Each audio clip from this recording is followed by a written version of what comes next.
에스겔서 33장 1절에서 9절까지의 말씀입니다. 찾으셨으면 한 목소리로 같이 읽겠습니다. 여호와의 말씀이 내게 임하여 이르시되, 인자야, 너는 내 민족에게 말하여 이르라. 가령 내가 칼을 한 땅에 임하게 한다 하자. 그 땅 백성이 자기들 가운데에 하나를 택하여 파수꾼을 삼은 그 사람이 그 땅에 칼이 임함을 보고 그 나팔을 불어 백성에게 경고하되, 그들이 나팔 소리를 듣고도 정신 차리지 아니하므로 그 임하는 칼에 제거함을 당하면 그 피가 자기의 머리로 돌아갈 것이라. 그가 경고를 받았던들 자기 생명을 보전하였을 것이나 나팔 소리를 듣고도 경고를 받지 아니하였으니 그 피가 자기에게로 돌아가리라. 그러나 칼이 임함을 파수꾼이 보고도 나팔을 불지 아니하여 백성에게 경고하지 아니하므로 그 중에 한 사람이 그 임하는 칼에 제거당하면 그는 자기 죄악으로 말미암아 제거되려니와 그 죄는 내가 파수꾼의 손에서 찾으리라. 인자야, 내가 너를 이스라엘 족속의 파수꾼으로 삼음이 이와 같으니라. 그런즉 너는 내 입의 말을 듣고 나를 대신하여 그들에게 경고할지어다. 가령 내가 악인에게 이르기를, 악인아, 너는 반드시 죽으리라 하였다 하자. 네가 그 악인에게 말로 경고하여 그의 길에서 떠나게 하지 아니하면 그 악인은 자기 죄악으로 말미암아 죽으려니와 내가 그의 피를 내 손에서 찾으리라. 그러나 너는 악인에게 경고하여 돌이켜 그의 길에서 떠나라고 하되 그가 돌이켜 그의 길에서 떠나지 아니하면 그는 자기 죄악으로 말미암아 죽으려니와 너는 내 생명을 보전하리라. 아멘. 에스겔서 3장에 보면 오늘 본문 말씀과 비슷한 말씀, 동일한 내용의 말씀이 나옵니다. 사람아, 내가 너를 이스라엘 족속의 파수꾼으로 세웠다. 그러므로 너는 내가 하는 말을 듣고 나를 대신하여 그들에게 경고하여라. 가령 내가 악인에게 말하기를 너는 반드시 죽을 것이다 할 때에 내가 그 악인을 깨우쳐 주지 않거나 그 악인에게 말로 타일러서 그가 악한 길을 버리고 떠나 생명이 구원받도록 경고해 주지 않으면 그 악인은 자신의 악한 행실 때문에 죽을 것이지만 그 사람이 죽은 책임은 내가 너에게 묻겠다. 그러나 내가 악인을 깨우쳐 주었는데도 그 악인이 그의 악한 행실과 그릇된 길을 버리고 돌아서지 않았다면 그는 자신의 악행 때문에 죽을 것이다. 그러나 너는 내 목숨을 보존할 것이다. 에스겔서 3장, 그러니까 에스겔서 초반부에 나왔던 말씀이 오늘 에스겔서 33장에서 다시 한번 반복되고 있는 것입니다. 왜 두 번 반복되고 있을까요? 무슨 이유일까요? 에스겔서 3장의 말씀은 예루살렘이 아직 멸망당하지 않았을 때, 아직 완전히 멸망당하지 않았을 때 심판이 오고 있다, 심판이 오고 있다 라는 것을 외치는 선지자의 사명입니다. 아직 멸망이 이르지 않았을 때, 아직 심판이 이르기 전에 외치라는 것입니다. 오늘 본문의 상황은 예루살렘이 완전히 함락된 뒤의 상황입니다. 희망이 없습니다. 회개하면 돌아올까? 회개하면 이 상황이 바뀔까?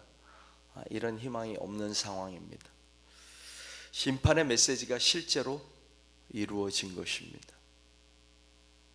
에스겔의 사명이 이제 바뀐 것입니다. 심판에 대한 경고가 아니라, 심판에 대한 경고, 앞으로 올 심판에 대한 경고가 아니라 이제 어떻게 해야 하는가, 남은 자들을 향해서 회개를 촉구하고 새 희망을 선포하는 선지자로 그 역할이 바뀐 것입니다. 하나님께서는 에스겔아, 이제 내 사명이 끝난 것이 아니다 라고 하시면서 새로운 사명을 주시는 것입니다. 비록 이스라엘은 에스겔의 경고를 듣지 않고 망하는 길로 갔지만 끝난 것이 아니야. 하나님께서 에스겔을 다시 불러 세우시는 것입니다. 새로운 사명을 위임하시는 것입니다. 오늘 본문에 기록된 파수꾼의 할 일이 무엇입니까? 첫째는 깨어 있는 것입니다. 깨어 있는 것. 가장 중요한 것입니다. 깨어 있어야 볼 수 있고, 깨어 있어야 들을 수 있고, 깨어 있어야 외칠 수 있는 것입니다. 눈을 부릅뜨고 깨어 있어야 합니다.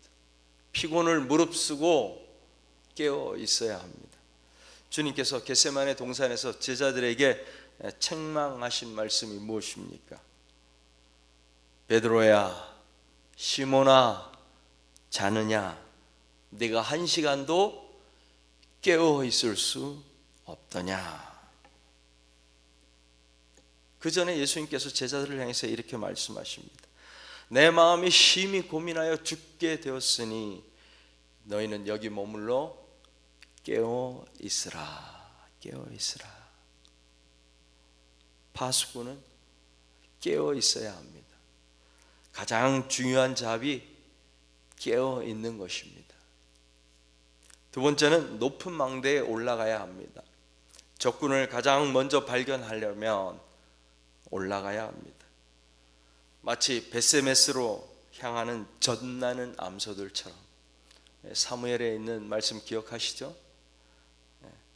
송아지를 뒤로 하고 좌로나 우로나 치우치지 않고 그러나 울음소리를 내면서 벳세메스로 올라가는 암소 2마리처럼 높은 망대로 올라가야 합니다. 공동체를 위하여 올라가야 하는 것입니다. 나의 가족을 위하여, 나의 이웃을 위하여, 하나님께서 만드신 이 세상을 위하여 올라가는 것입니다. 밑에서는 춤추고 노래하고 즐겁게 잔치를 벌인다고 할지라도 파수꾼은 올라가야 하는 것입니다. 아니, 파수꾼이 망대에 올라갔기 때문에 공동체가 그 아래에서 편안히 잠을 잘 수 있고 잔치도 벌일 수가 있는 것입니다.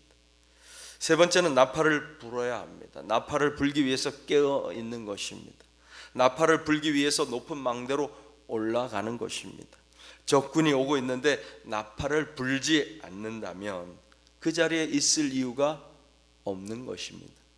때로는 미운 사람도 있고 때로는 나를 불편하게 만드는 사람도 있지만 나를 파수꾼으로 부르신 것은, 나를 그 높은 망대까지 올라가게 하신 이유는 나의 가족들을 위해, 나의 이웃을 위해, 심지어 나를 불편하게 하는 그 이웃을 위해, 또 나의 공동체를 위하여 나팔을 불기 위한 것입니다.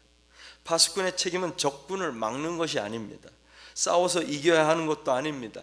파수꾼은 단지 나팔을 불기 위해서, 경고하기 위해서 그 자리에 있는 것입니다. 파수꾼으로 세운 에스겔은 죄를 정죄하거나 심판하는 사람이 아닙니다. 또 성도들을 회개하게 만드는 사람도 아닙니다. 단지 하나님의 말씀을 있는 그대로 전하기 위하여 하나님께서 에스겔을 파수꾼으로 부르신 것입니다. 이스라엘 백성들은 예루살렘이 무너지는 것을 보고 이제 끝났다, 이제 다 끝났다, 하나님의 언약은 폐기되었나 보다, 하나님의 언약은 실패했나 보다, 우리 하나님이 바벨론의 신에게 패배를 당했나 보다, 이스라엘의 멸망은 하나님의 실패요 하나님의 패배다 라고 생각했을 것입니다. 그러나 오늘 에스겔을 파수꾼으로 세우시는 하나님께서는 이 에스겔을 통해서 이스라엘에게 희망을 전하라고 하시는 것입니다. 아직 희망이 있다. 이게 끝이 아니야. 우리가 잘 아는 대로 이제부터 에스겔서에서 나오는 그 마른 뼈의 환상, 그리고 새로운 성전이 계속해서 예언될 것입니다. 하나님은 에스겔을 희망을 전하는 파수꾼으로 세우시고 있는 것입니다. 에스겔은 말씀을 전하는 사람입니다. 사람들의 행동을 책임지는 사람이 아닙니다. 바울의 표현을 빌리면 나는 심었고 바울은 물 주었고 오직 자라게 하시는 분은 하나님이시니라. 심는 것, 물 주는 것 우리가 해야 할 일입니다. 우리는 우리 할 일 하고 하나님은 하나님 할 일 하시면 되는 것입니다. 이것이 바로 에스겔을 파수꾼으로 부르시는 하나님의 뜻입니다. 우리가 아파트나 호텔이나 큰 빌딩에 가면 비상벨이 있습니다. 눈에 잘 보이는 곳에 비상벨이 있습니다. 화재가 발생하면 누르는 것입니다. 누가 눌러야 합니까? 누가 눌러야 합니까? 먼저 불난 것을 보는 사람이 누르는 것입니다. 다시 묻겠습니다. 누가 오늘 이 시대의 파수꾼입니까? 목사입니까? 아니면 장로님입니까? 누가 높은 망대에 올라가서 나팔을 불어야 합니까? 누가 파수꾼입니까? 바로 옆집에 불이 났다면, 내 옆집에 불이 났다면 조금 있으면 우리 집에 옮겨 붙을 것인데 누가 911을 콜해야 합니까? 누가 불이야 라고 외쳐야 합니까? 오늘 본문 말씀에서 파수꾼은 그 땅에 칼이 임함을 보는 사람입니다. 적군이 몰려오는 것을 보는 사람입니다. 그러나 우리에게 더욱 중요한 사명이 있습니다. 그것은 하나님의 뜻을 살피는 파수꾼이 되어야 한다는 것입니다. 하나님의 경고를 전하는 것은 당연히 우리가 해야 할 일입니다.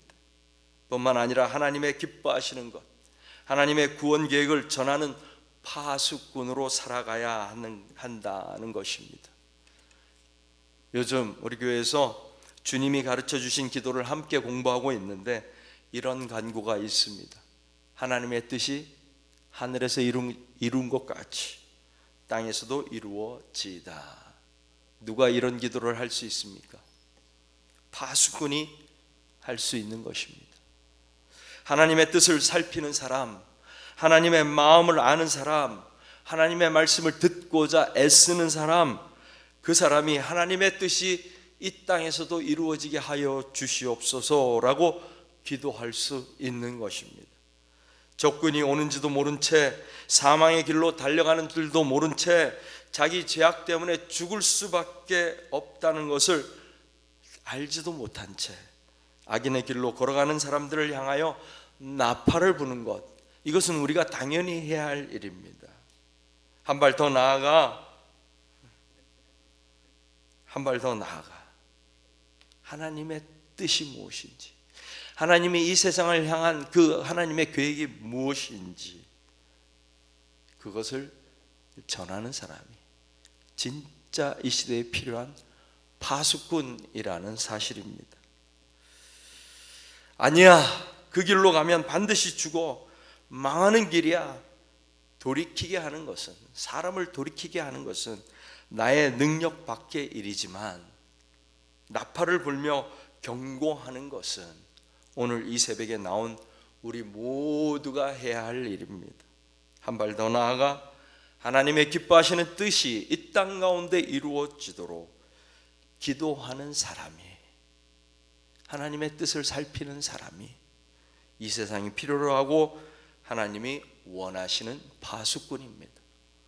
저와 여러분이 나팔을 불며 경고하고 또한 하나님의 기뻐하시는 뜻을 살피며 세상에 선포하는 하나님의 파수꾼으로 살아가기를 주님의 이름으로 축원합니다. 기도하겠습니다.